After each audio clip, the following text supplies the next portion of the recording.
আসসালামু আলাইকুম ভাই ও বোনেরা, আপনারা অনেকেই হয়তো জানেন না কিভাবে সিলভারের গামলা তৈরি করা হয়। এই জন্য একটা ভিডিও নিয়ে আসলাম আপনাদের সামনে, কিভাবে সিলভারের গামলা তৈরি করে এবং কিভাবে বানাচ্ছে দুইটা ভাই মিলে।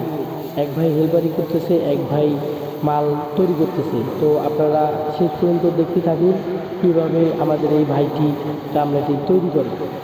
তো আপনাদের কাছে অনুরোধ রইল আপনারা এই ভিডিওটা পুরোটাই দেখবেন।